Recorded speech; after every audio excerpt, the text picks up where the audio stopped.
आज शुरू कर सकते हैं शिक्षाक्षण से। हरे कृष्ण प्रभु। हरे कृष्णा माता जी, आप सभी के चरणों में दंडवत प्रणाम।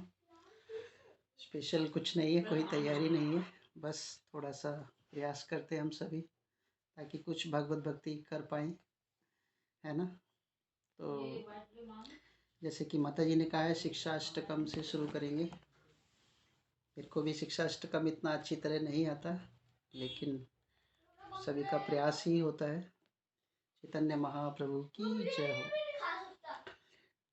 हरे कृष्णा। चेतो दर्पणमार्जनं भवमहादावा अग्निनिर्वापणं श्रेयकैरवचन्द्रिकावितरणं विद्यावधूजीवनम् आनन्दामृद्धिवर्धनं प्रतिपदं पूर्णामृतस्वादनं सर्वेतमत्मपरं विजयते श्रीकृष्ण संकीर्तनम् नामकारी बहुधा निज सर्वशक्ति तत्र अर्पितः नियमतः स्मरणेन कालः एतादृशी तव कृपा भगवन् ममापि दुर्दैव मिहि दिशा जनि अनुरागी प्रणादपि सुनिचेनः तरोरपि वैश्यहिष्णुनाम् अमानिः मानदेह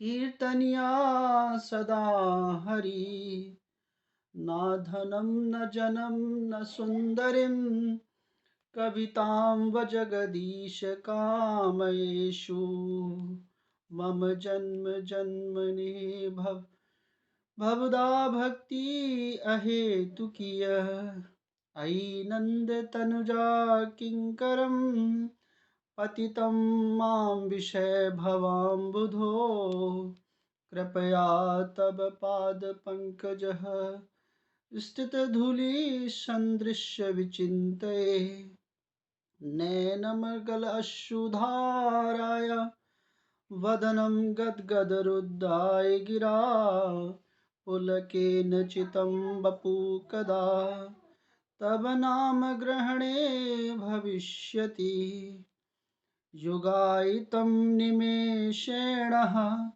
चक्षुषा प्रवशितं शून्यायितं जगत् सर्वे गोविन्दविहरणे आश्लिष्यां पादर्तां पिनष्टु मां नाम हर्तोतः करोतु वः यथा तथा विदुत धातु लम्पटो मत प्राणनास्त साएव नापर हरे कृष्णा कृष्ण कृष्ण हरे हरे हरे राम राम राम हरे हरे। श्रील प्रभुपाद की जय। चैतन्य महाप्रभु की जय हो। हरे कृष्णा।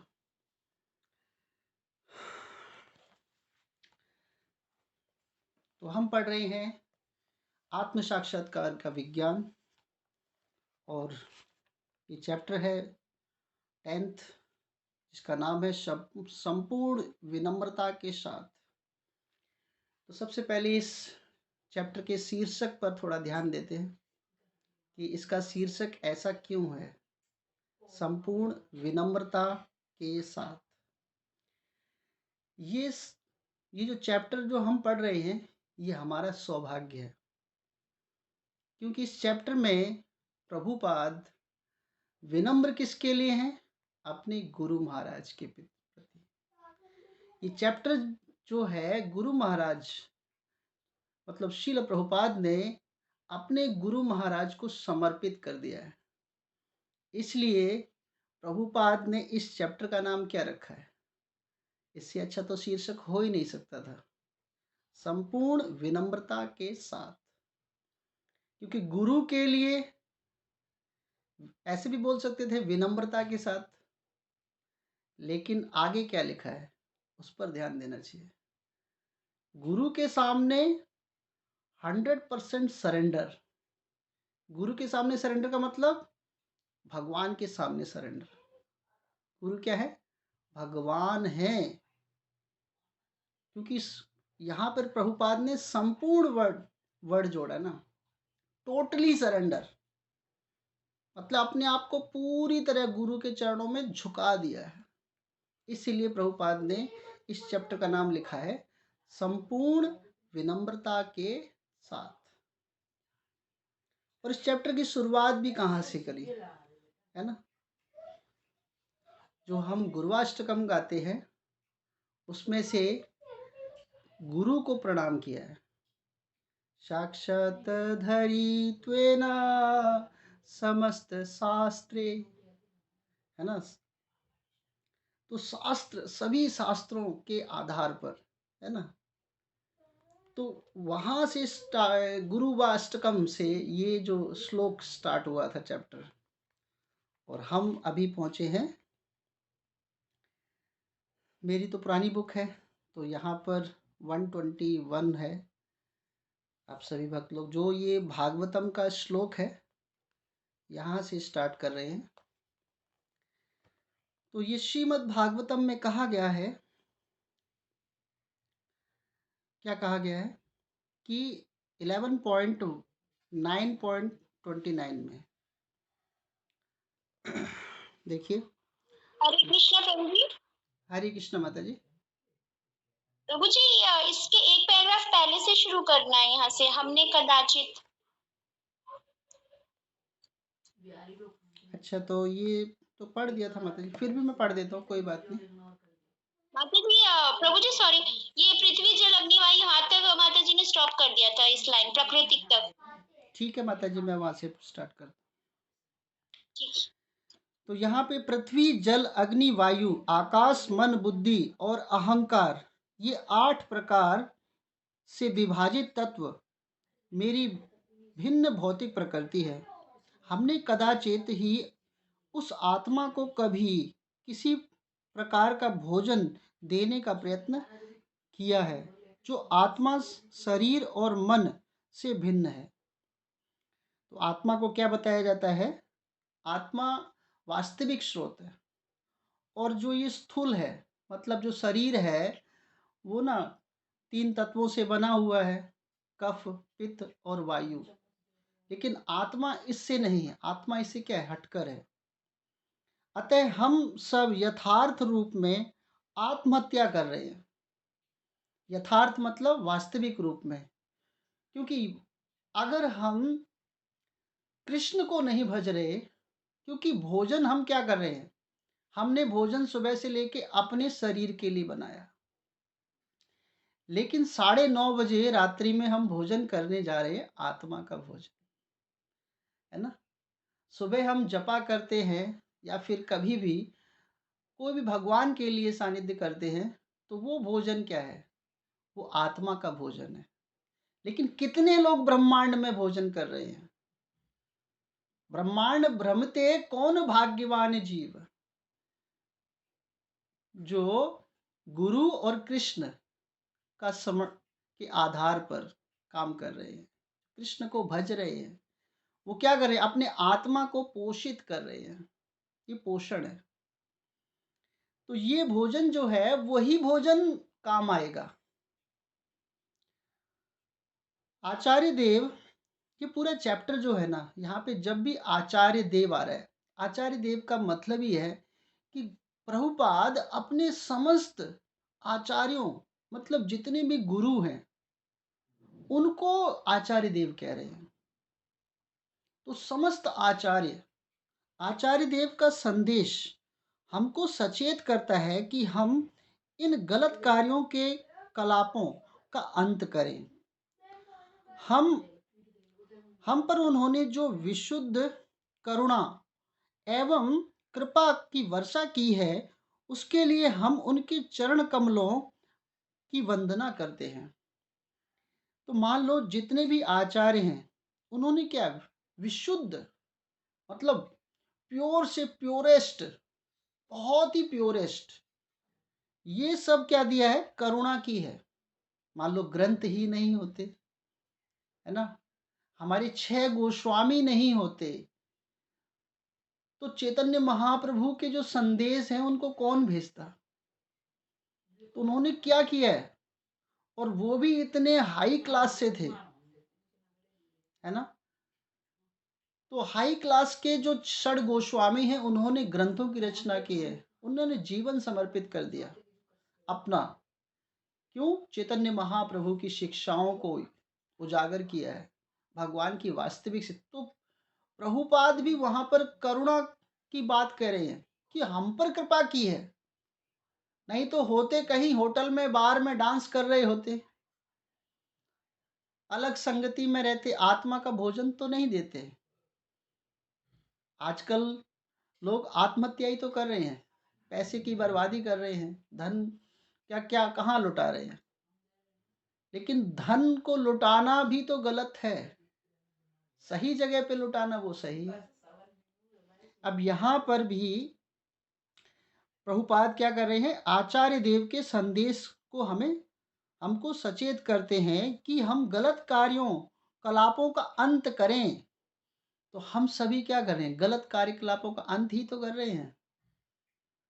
20 साल पहले हम लोग कैसे थे, अब धीरे धीरे धीरे धीरे परिवर्तन, और आगे आगे आने वाले समय में न जाने कितना परिवर्तन हो जाएगा। तो ये क्या कर रहे हैं, आचार्यों की कृपा है, ये सिर्फ प्रभुपाद की कृपा है। तो वो क्या करें, वर्षा कर रहे हैं। ये दिन भर हमें जो ज्ञान मिलता है सुबह से शाम तक, है ना, प्रभु जी के लेक्चर सुनते हैं, फिर हम बीच में भी 12:30 बजे भी क्लास कभी कभी हो सुन लेते हैं, फिर शाम को भी क्या करें, ये वर्षा हो रही है। वर्षा रुकती ही नहीं है। वर्षा रुक क्यों नहीं रही, क्योंकि आचार्य की कृपा है हम पर। और फिर भी हम सोच रहे हैं हम पे कृपा कब होगी। फिर हम कहते हैं ना भक्त सेंटर में जाके, प्रभु हम पे कृपा करना, दिन रात कृपा बरसती है, पहचानो तो सही। उसके लिए हम उनके चरण कमलों की वंदना करें, है ना। तो सुबह सुबह गुरुवाष्टकम गाना चाहिए। गुरुवाष्टकम मतलब हम जैसे वर्षा हो जाती है तो फिर धन्यवाद करते हैं कि हमारी फसलें अच्छी होंगी। तो सुबह सुबह जब प्रभु की कृपा होती है तो गुरुवाष्टकम गाने से हम डेली डेली क्या करते हैं, गुरु महाराज को, जितने भी हमारे गुरु हैं, मतलब शब्द यही है कि अपने समस्त गुरुओं को हम लोग क्या कर रहे हैं, थैंक यू बोल रहे हैं, धन्यवाद दे रहे हैं कि आप ना होते हमारे जीवन में तो, यदि प्रभुपाद ना होते तो क्या होता, है ना। तो ये सब कृपा है। सज्जनों, एक पल के लिए भी ये विचार मत कीजिए कि मेरे गुरुदेव आधुनिक सभ्यता पर पूर्ण अंकुश लगा देना चाहते हैं।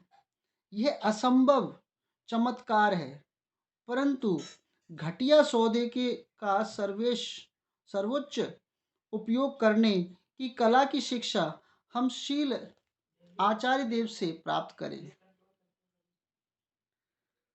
साथ ही हम मानव जीवन के महत्व को भी समझें, जो यथार्थ चेतना के परम विकास का योग्य है। इस विरल मनुष्य जीवन के सर्वोच्चतम उपयोग की उपेक्षा नहीं की जानी चाहिए, जैसे कि श्रीमद् भागवतम में कहा गया। ये जीवन हमें ऐसे नहीं मिलता, ये जीवन बहुत संघर्षों के बाद मिलता है, बहुत संघर्षों के बाद मनुष्य योनि मिलती है ना। तो मनुष्य योनि मिली है, तो इसलिए हमें क्या करना चाहिए, भजन करना चाहिए, कीर्तन करना चाहिए। और जिनको मनुष्य योनि नहीं मिलती, वो भगवान ने प्रोसेस बनाया। तो ये जो है इसकी बिल्कुल भी उपेक्षा नहीं की जानी चाहिए।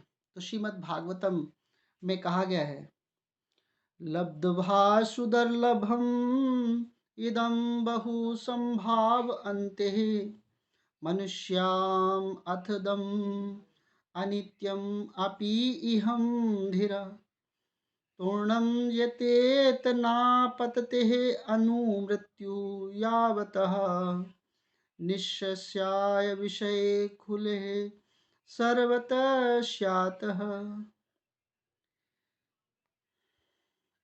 इस श्लोक का मतलब है detachment from all the material world.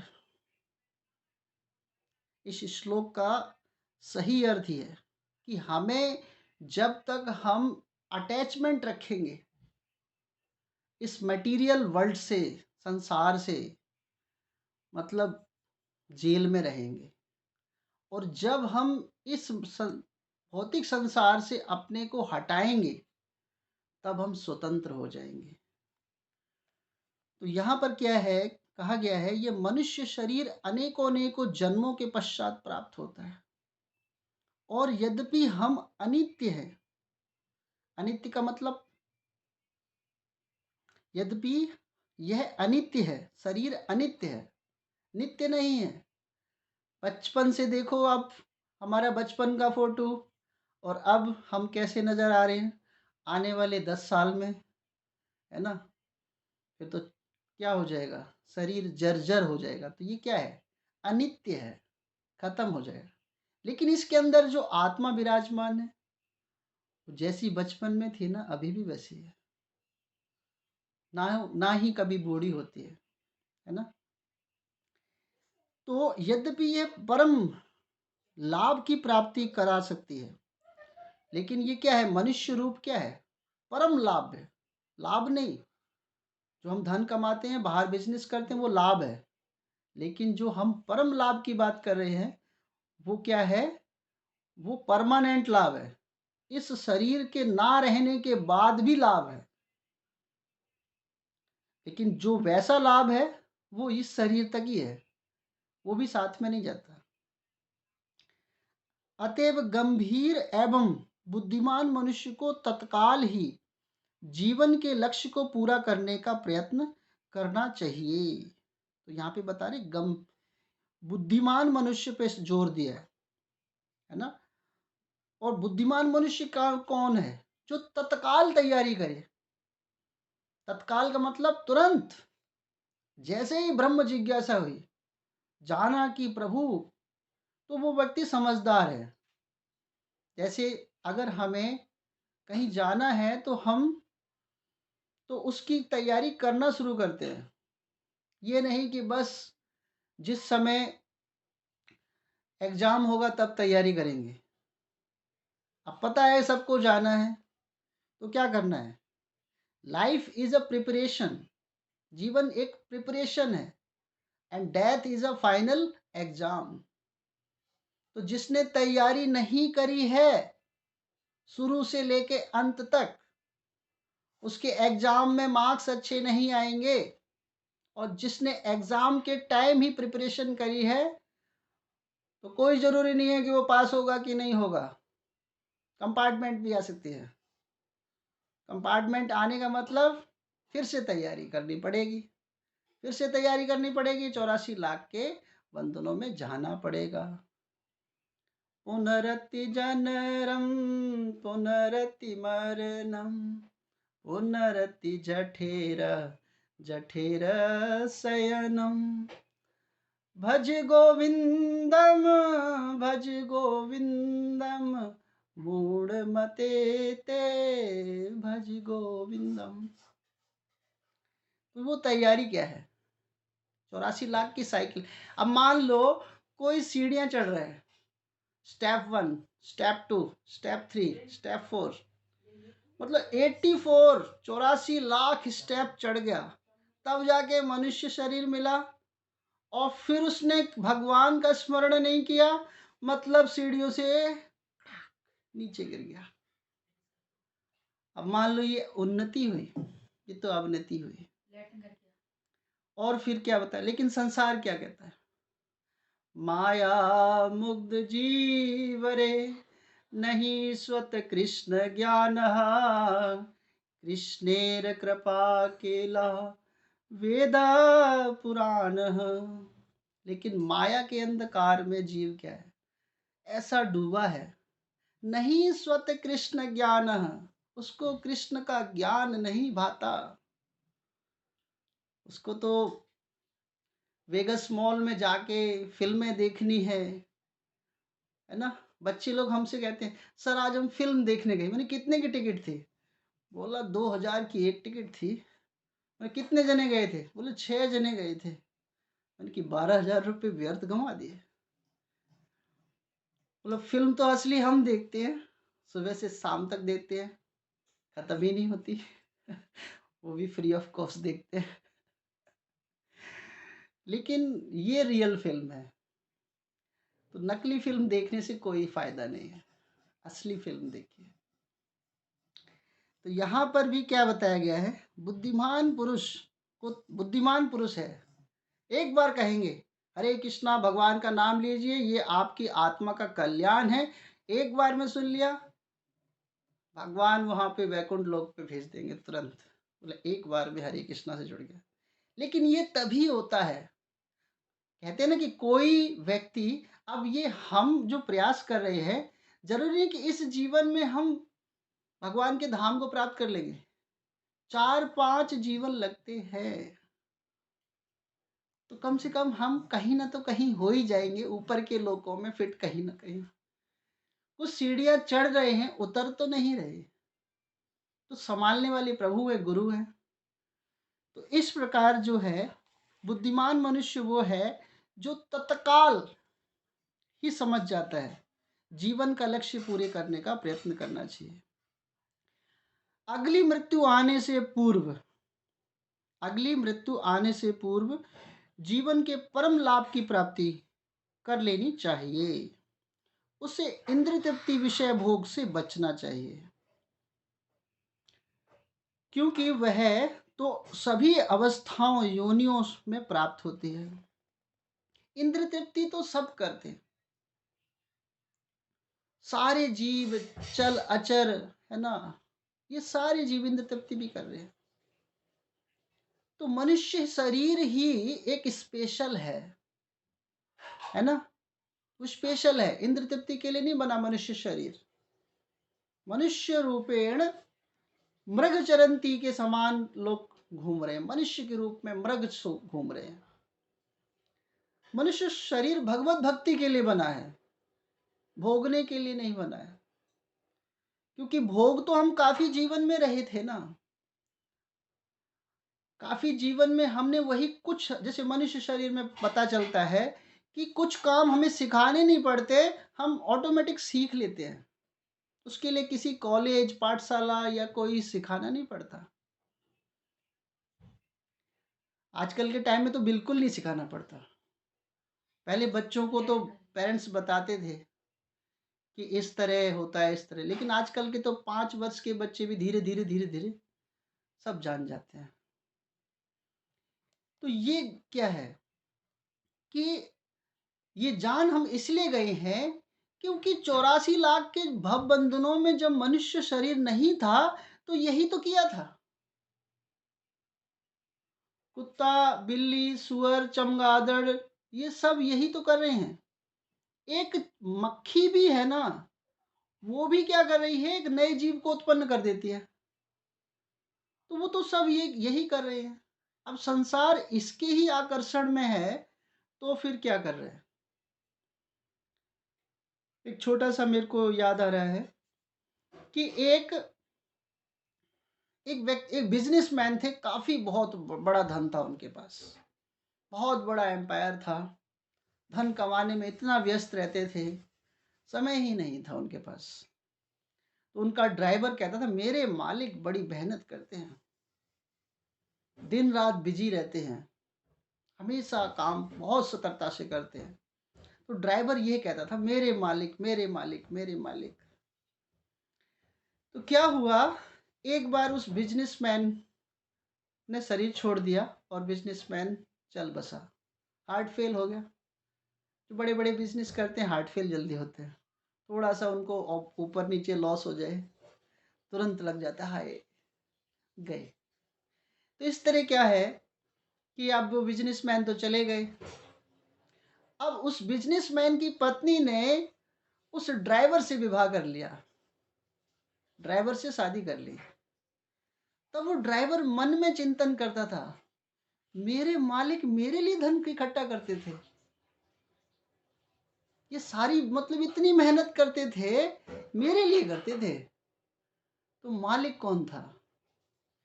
यही हाल होता है। अगर रेशम का कीड़ा है ना, इतना रेशम निकालता है, इतना रेशम निकालता है, और लास्ट में उस रेशम के नीचे ही आके मर जाता है। तो सब कुछ करने को तैयार होता है, लेकिन भगवत भक्ति करने को तैयार नहीं होता। तो ये तो हम जन्म जन्मांतर से करते चले आ रहे थे, है ना, तो ये सिखाना नहीं पड़ता। लेकिन भगवत भक्ति ही ऐसी है जिसे सीखना पड़ेगा, तब आएगी, क्योंकि नया है। पिछले जन्म में अगर थोड़ा बहुत किया है तो जल्दी आ जाएंगे, और पिछले जन्म में नहीं किया है तो फिर नहीं आएगा। इसलिए प्रोसेस को स्टार्ट करना है। तो इंद्र तृप्ति से बचना चाहिए, क्योंकि वह सभी अवस्था योनियों में प्राप्त है। तो मनुष्य शरीर इंद्र तृप्ति के लिए नहीं, तृप्ति के लिए नहीं होना चाहिए। हम सांसारिक विषय भोग की व्यर्थ खोज में ही इस मनुष्य जीवन का दुरुपयोग कर रहे हैं।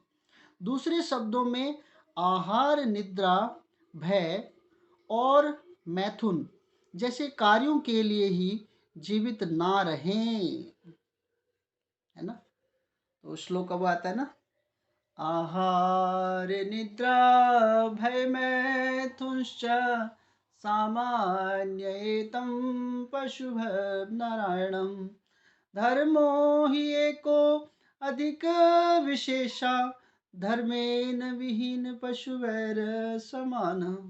आहार भोजन हम भी करते हैं, पशु भी करता है, हम भी सोते हैं, पशु भी सोता है। आत्मरक्षा हम भी करते हैं, पशु भी करता है। मैथुन हम भी बच्चे पैदा करते हैं और पशु भी करता है। पशु ज़्यादा अच्छा करता है।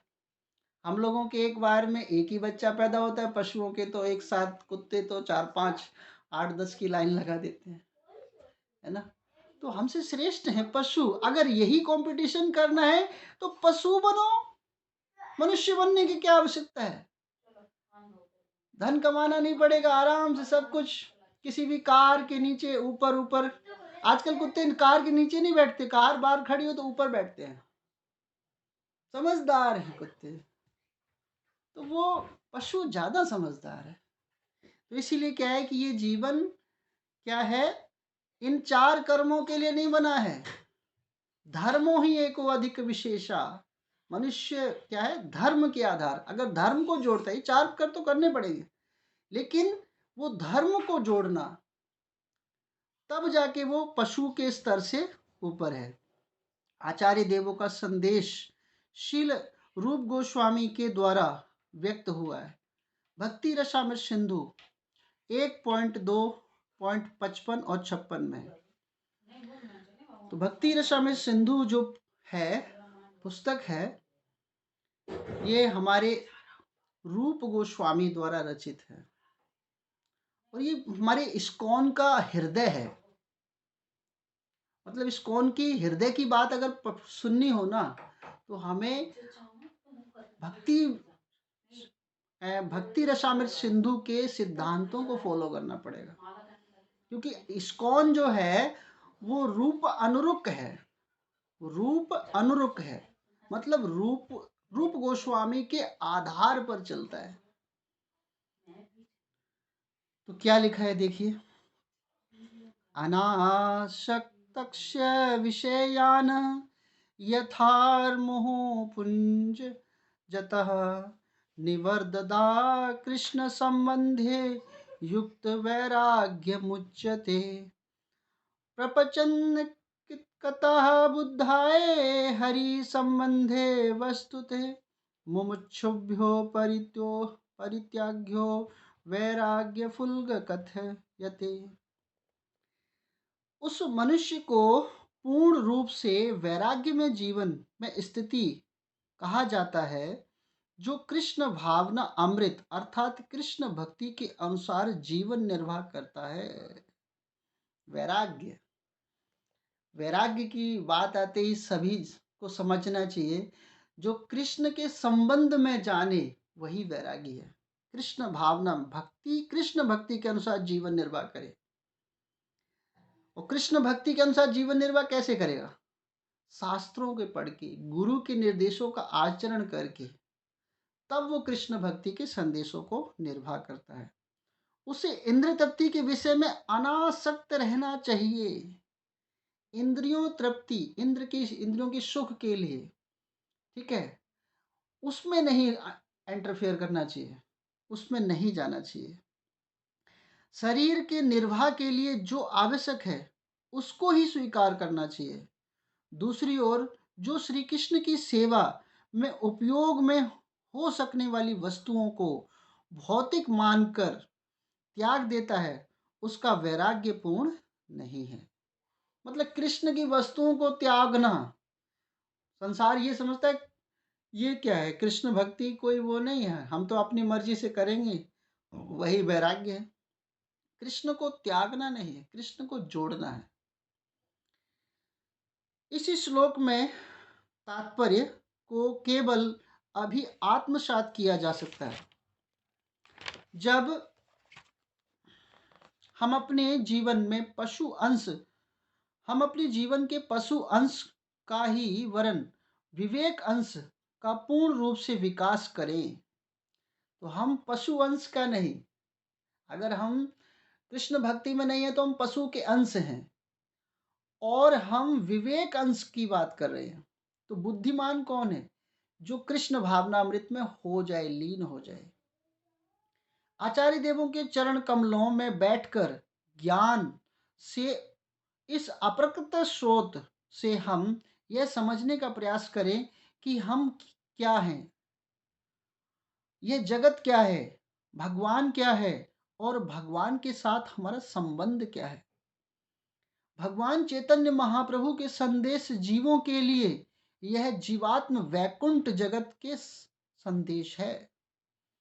चैतन्य महाप्रभु का संदेश जो पढ़ता है वो व्यक्ति अपने आप को वैकुंठ में ही समझता है। अगर कोई चैतन्य चरितामृत, कोई सोचे कि मैं सिर्फ 5 श्लोक पढ़ूंगा, चैतन्य चरितामृत की बात कर रहा हूं मैं, तो 5 श्लोक नहीं पढ़ेगा, फिर वो 50 श्लोक से ऊपर पढ़ेगा। क्योंकि वो 5 श्लोक पढ़ने के लिए बैठा है ना, फिर वो 5 घंटे पढ़ेगा।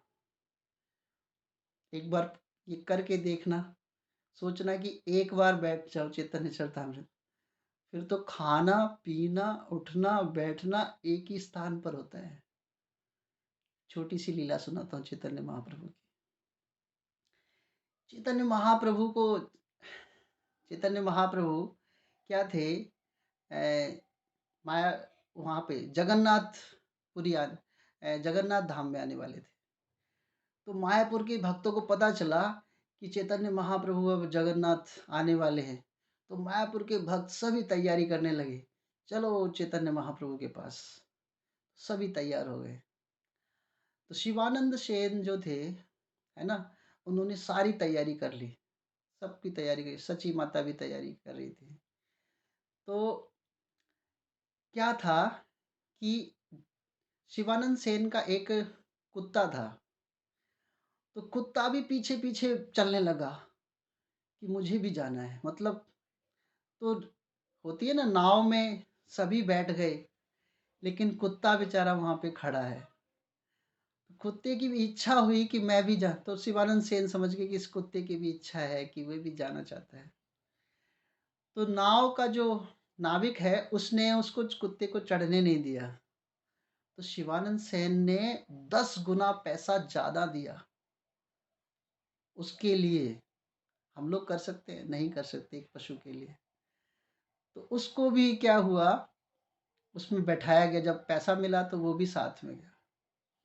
तो जब आगे जब पहुँचे, वो उतरे नाव के बाद, फिर भी काफ़ी रास्ता लंबा था। तो क्या हुआ, वो एक जगह पर रुके, तो ना उनको कोई काम था शिवानंद सेन को, तो काम करने के लिए वो चले गए। अपने नौकर से कह गए जो भी भोजन बनाओ तो इस कुत्ते को भी दे देना। लेकिन नौकर ने तो क्या किया, सब अपना भोजन खाया लेकिन कुत्ते को भोजन वो नहीं दिया। तो ये जब शाम को जब शिवानंद सेन आए तो उन्होंने पूछा नौकर से, कुत्ते को भोजन दिया? तो उनका नहीं दिया। तो देखिए, उसी समय शिवानंद सेन ने क्या किया, सभी को बोला कि जाओ उस कुत्ते को ढूंढ कर लाओ। और कोई भी उस ढूंढने गया लेकिन कुत्ता वो नहीं मिला। जब कुत्ता नहीं मिला तो शिवानंद सेन बड़े दुखी हुए। उन्होंने भी उस रात्रि को उपवास किया, कुछ नहीं खाया, और सुबह खुद उठे और कुत्ते को ढूंढने चले गए। कुत्ते को जब ढूंढ रहे हैं वो इधर उधर, कुत्ता नहीं मिल रहा है। और फिर क्या हुआ कि वो बहुत हताश हो गए। फिर उन्होंने मार्ग की यात्रा तो करी चैतन्य महाप्रभु से मिलने के लिए। तो वो देखते हैं, वो जो कुत्ता था ना, चैतन्य महाप्रभु के पास बैठा हुआ था और चैतन्य महाप्रभु उसको नारियल खिला रहे थे। और चैतन्य महाप्रभु के साथ वो कुत्ता हरे कृष्णा कृष्णा कृष्णा हरे हरे, हरे राम राम राम हरे हरे का संकीर्तन कर रहा था। इसके करने के बाद वो कुत्ता कभी नहीं दिखा, क्योंकि वो कुत्ता भगवान के भगवत धाम में जा चुका था। तो काश मेरे जैसा भी कोई कुत्ता छोटे छोटे शब्दों को, चैतन्य महाप्रभु के शब्दों को अगर सीख जाए तो क्या भगवत धाम नहीं जा सकता? मनुष्य रूप में तो जा सकता है ना, पशु योनि में तो फिर भी किसी कोई भक्त कृपा करे तब जा सकता है। तो चैतन्य चरितामृत प्रभु, जो चैतन्य चरितामृत भगवान की जो मिली है ना, घर में ही वैकुंठ है, लेकिन ये पीएचडी ग्रंथ है। इसको पार करने के लिए प्रभुपाद की छोटी छोटी पुस्तकें, श्रीमद् भगवत गीता, भागवतम, तब जाके पढ़नी है। लेकिन क्या करें, कुछ ना तो कुछ जब होती है पास में पुस्तक तो फिर पढ़ने का मन कर जाता है। तो ये चैतन्य महाप्रभु ने यही तो बताया, भगवान चैतन्य का संदेश जीवों के लिए एक जीवंत वैकुंठ के जगत के संदेश है।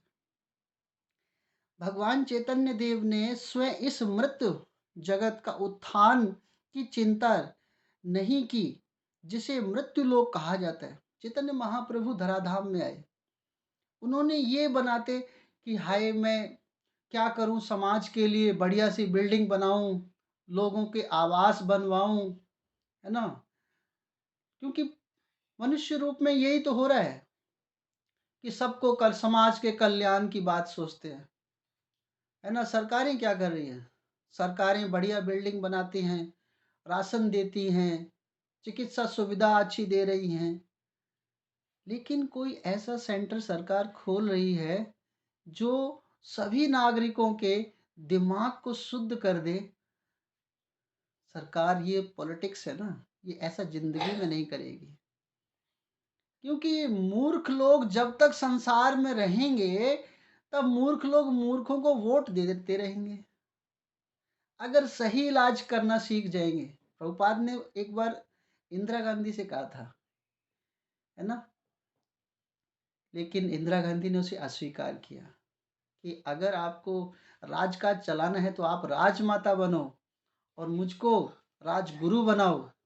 पहले मेरे पास आओ, दीक्षा लो, और दीक्षा लेने के बाद मंत्री बनो, और मंत्री पहले संसद भवन जब स्टार्ट हो तो पहले गुरुवाष्टकम गाओ, भागवत सुनो, उसके बाद संसद की कार्रवाई शुरू करो। अगर ऐसा होता तो कोई भ्रष्टाचार नहीं होता, समाज कल्याण तो ऑटोमेटिक हो जाता, जेल खाना खाली होता, जेल की जरूरत नहीं होती, क्योंकि सब हरे कृष्णा प्रभु जी, हरे कृष्णा माता जी, आप ठीक हैं? और माता जी आपने भगवत भक्ति नहीं करी, आप क्लास में नहीं आए थे काफ़ी दिनों से, आप भगवत भक्ति नहीं करे, सब यही चर्चा करते। फोन जब आता कॉल, हरे कृष्णा, और क्या पढ़ा आज आपने, भगवान को भोग लगाया कि नहीं लगाया, ये होता। तो चैतन्य महाप्रभु ये पूरा बैंकुंड हो जाता। लेकिन ये भगवत भक्त क्या कर रहे हैं, प्रयास ही तो कर रहे हैं, सभी प्रयास कर रहे हैं। तो इसलिए चैतन्य महाप्रभु प्रभु का जो जो ये पढ़ता है, चैतन्य महाप्रभु ने मृत्युलोक पे काम नहीं किया, उसने मृत्युलोक, महाप्रभु ने क्या किया है, केवल मृत्युलोक से निकलने का रास्ता दिखाया कि मृत्युलोक से कैसे निकला जाए। तो ये रास्ता चैतन्य महाप्रभु ने हमें दिया है। 450 वर्ष पूर्व चैतन्य महाप्रभु उस अप्रकृत जगत के विषय में कुछ जानकारी देने हमारे समक्ष प्रकट हुए, जहाँ प्रत्येक वस्तु स्थायी है और प्रत्येक वस्तु भगवान की सेवा में है। तो ये भगवान ने एक संदेश दिया, चैतन्य महाप्रभु ने एक संदेश दिया। जैसे भगवत गीता 15.6 में संदेश है, क्या संदेश है, ना तत भाष्यते सूर्यो ना शशांक ना पावकः यत गत्वा ना निर्वर्तते तत धाम परमं मम। तो यहाँ पर क्या दिया है कि भगवान का धाम क्या है, परम है। वहां पे जो पहुंच जाता है वो कभी वापस नहीं आता, वो परमानेंट हैप्पीनेस को रहता है उसमें। तो चैतन्य महाप्रभु ने ये संदेश दिया।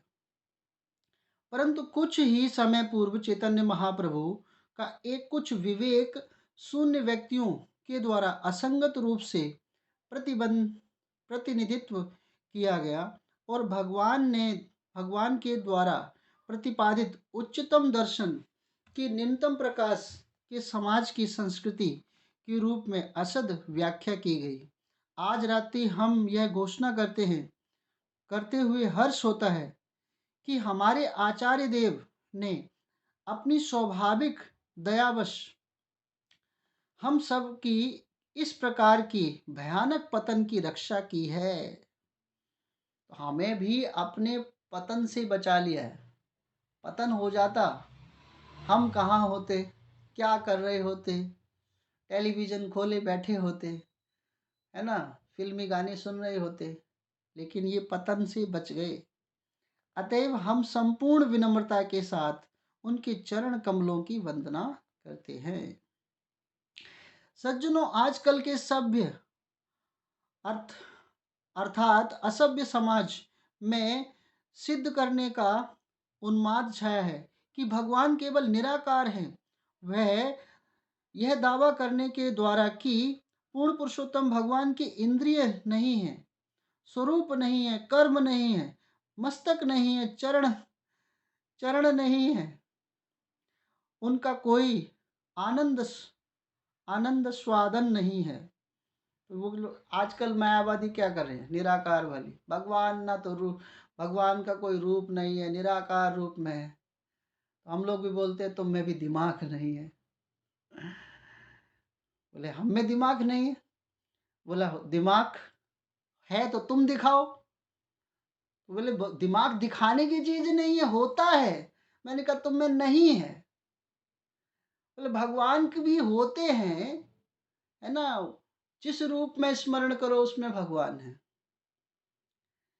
तो इस प्रकार संसार तो कुछ भी कह सकता है, लेकिन वो शास्त्र विहीन बात है, वो प्रमाणिक नहीं है, किसी भी गुरु परंपरा से नहीं है। इसीलिए क्या है, निराकारवादी मायावादी उनके अनुसार वो बात कर रहे हैं ना, इसलिए उनको अच्छी लगती है। जो लोग वहां जुड़ते हैं वो क्या कर रहे हैं कि उनके हिसाब से है, गुरु ने क्या कहा उसके हिसाब से नहीं है। क्योंकि वहां पे कहा जाएगा ना कि आप जो मर्जी हो सो खाओ, जो करना है खूब करो। 4 नियम तो सुन के ही बंदा दूर भाग जाता है कि 4 नियम ये वाले नहीं होंगे, बस इनको हटाओ और हम तुम्हारे। प्रभुपाद कहते हैं ये लगाओ और हम तुम्हारे। तो ये जो 4 नियम है ना, यही क्या है, तपस्या है, साधना है। कहते तपस्या क्या है, ये 4 नियम को फॉलो करो, ये व्यक्ति तपस्या कर रहा है। तो आधुनिक विद्वानों के लिए भी ऐसा करना एक हर्ष का विषय है, क्योंकि उनके पास उचित निर्देश और वैकुंठ धाम की यथार्थ दृष्टिकोण का पूर्ण अभाव है, क्योंकि वो वैकुंठ धाम के बारे में तो जानते ही नहीं है कि कहाँ वैकुंठ धाम है ना। वो तो केवल एक ब्रह्म ज्योति में रहते हैं, और ब्रह्म ज्योति भी काफी नीचे है। इन सब योन ज्ञानियों की विचारधारा एक ही समस्त भोग वस्तुओं पर मानव समाज अथवा एक विशिष्ट वर्ग की ही केवल एकाधिकार होनी चाहिए, और निराकार भगवान को उनके निराले चमत्कारों को पूर्ण करने वाला एक आज्ञाकारी सेवक होना चाहिए। हमें प्रसन्न है कि कृष्ण कृपा मूर्ति परमहंस परिवाजकाचार्य श्री मद भक्ति सिद्धांत सरस्वती गोस्वामी महाराज की करुणा के द्वारा हम इस भयंकर प्रकार की व्याधि से मुक्त हो गए। ये प्रभुपाद के शब्द हैं। प्रभुपाद ने गुरु महाराज को धन्यवाद इतने सुंदर शब्दों में किया है ना, समझना चाहिए। हम वे हमारे नेत्र उन्मिलक, हमारे शाश्वत पिताश्री, हमारे शाश्वत गुरु एवं हमारे शाश्वत निर्देशक हैं। अब ये शब्द हमारे हैं, और हम ये शब्द गुरु महाराज के ऊपर बोल सकते हैं, अपने गुरु महाराज के ऊपर। अतएव इस मंगलमय दिवस पर हम उनके चरणारविंद की वंदना करें, है ना।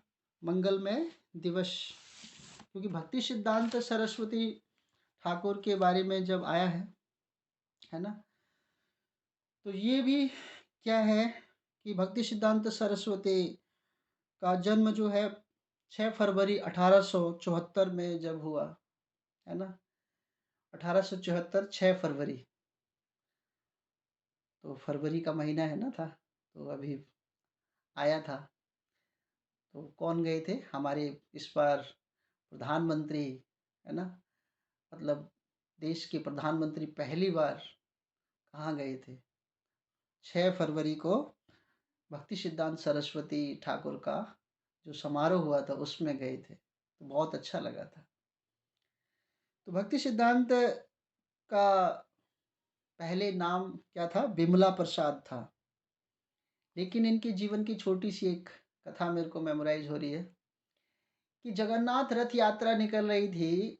रथ यात्रा जो थी, क्या था कि इनके घर के सामने रथ रुक गया, और 3 दिन तक रथ रुका रहा।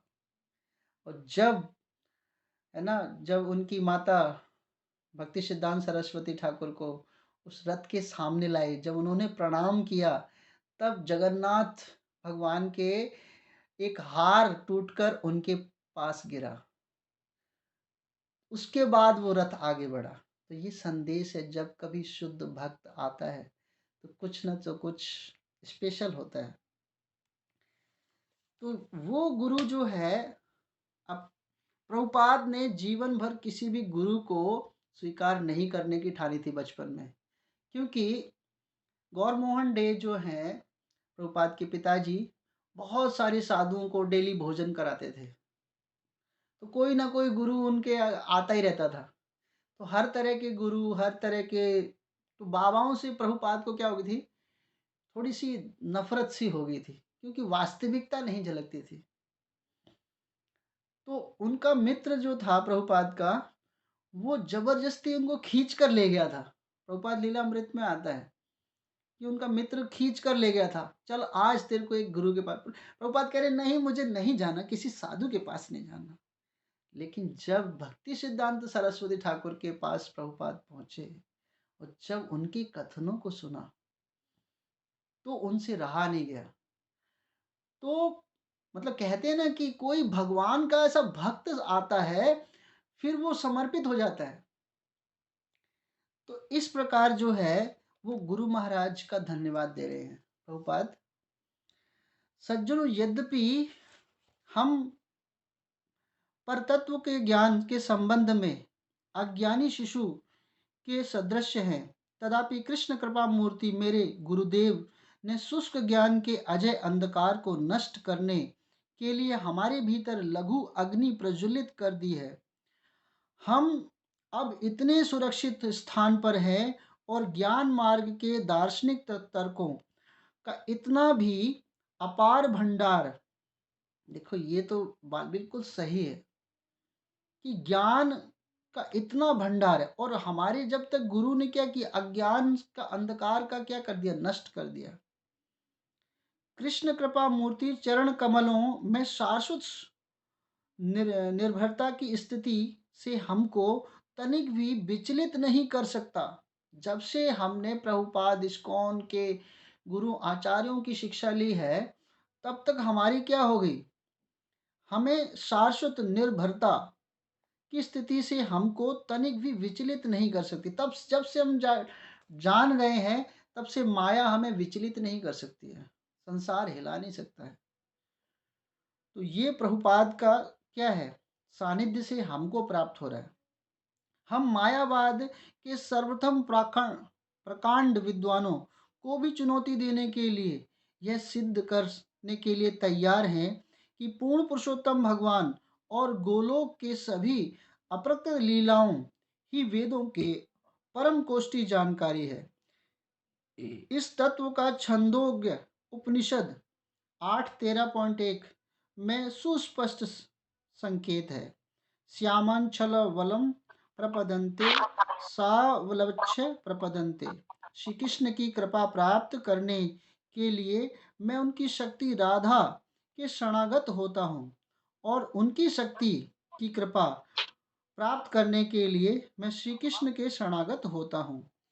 इसी प्रकार ऋग्वेद में 1.2.20 में कहा गया है। हरे कृष्ण माता जी, आगे पढ़ूं कि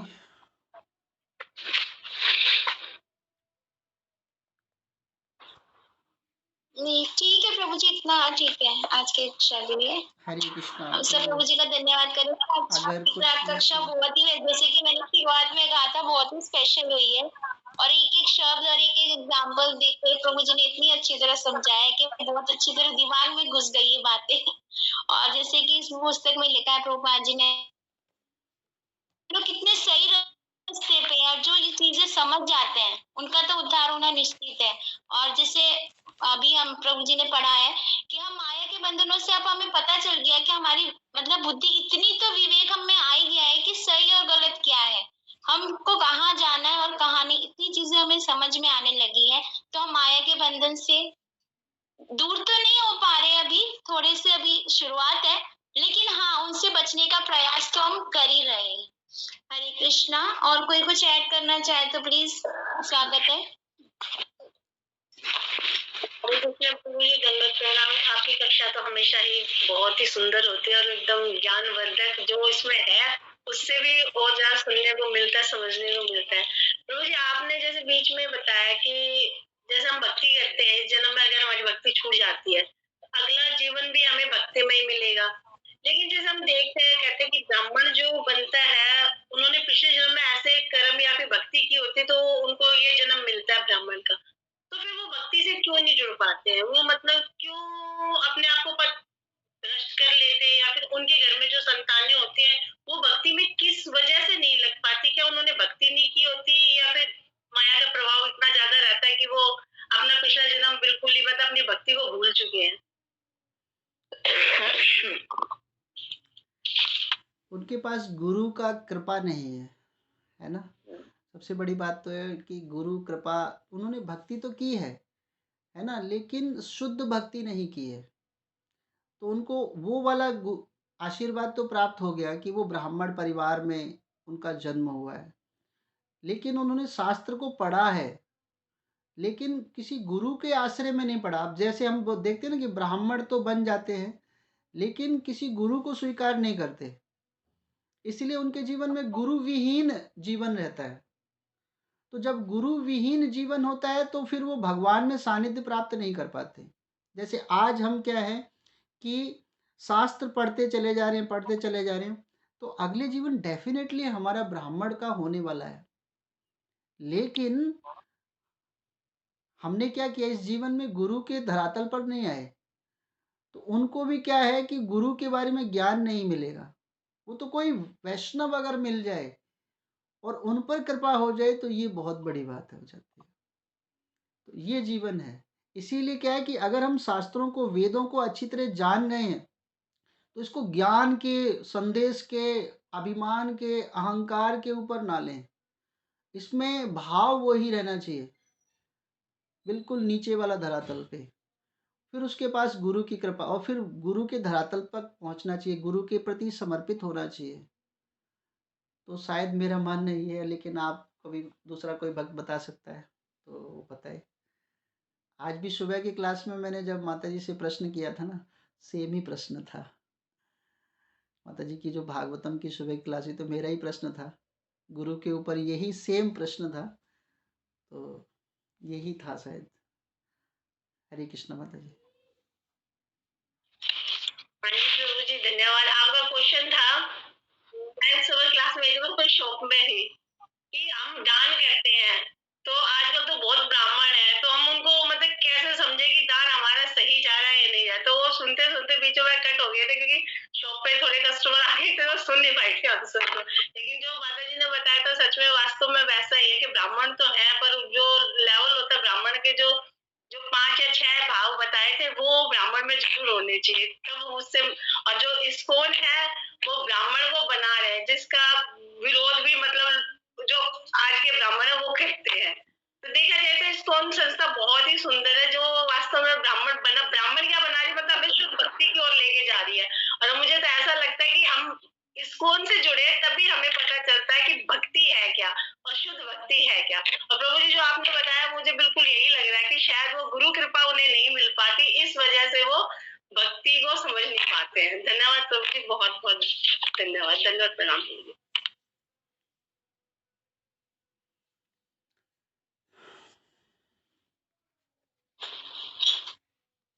हरे कृष्णा। मंजू माता जी, आप कुछ कहना चाहेंगे? हरे, आपकी क्लास इतनी फंटास्टिक है प्रभु जी, बस कुछ कहने के लिए है ही नहीं शब्द। आपने एक एक शब्द इतना अच्छा बोला है प्रभु जी, बहुत सुंदर क्लास है प्रभु जी, बहुत बहुत धन्यवाद आपका।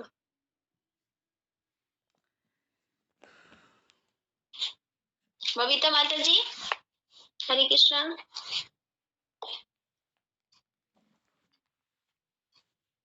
हरे कृष्ण हरे कृष्ण प्रणाम सभी को। और ना सभी ने जैसे कहा ना कि हाँ प्रभु जी क्लास में से सारी क्लासें ना इतनी अच्छी होती हैं, इतनी अच्छी, एक एक शब्द ना प्रभु जी इतना अच्छे से समझाते हैं। और इस तरह से आज भी बहुत अच्छे से क्लास, बहुत अच्छी क्लास थी प्रभु जी। और ऐसे ही प्रभु जी हमें भी थोड़ा सा सीखने को मिलता है आपसे, और ऐसे ही हमें भी प्रभु जी बोलना कि हम भी कुछ ऐसे बोल पाए आपके, कुछ समझ पाए, ज्यादा तो समझ पाए प्रभु जी। वैसे कृष्ण प्रभु जी, धन्यवाद प्रभु जी। माता जी मुझे आपका लेवल पता है, आपका लेवल क्या है। हरे कृष्णा। तो कुछ मुझे हमें तो लगता है कि ये क्लास चलती रहे, बस बंद ना हो अभी। हरे कृष्णा माता जी, तो धन्यवाद माता जी। वंशा कल्पतरुभ्यश्च कृपा सिन्धुभ्यो एव च पतितानां पावनेभ्यो वैष्णवेभ्यो नमो नमः। हरे कृष्णा।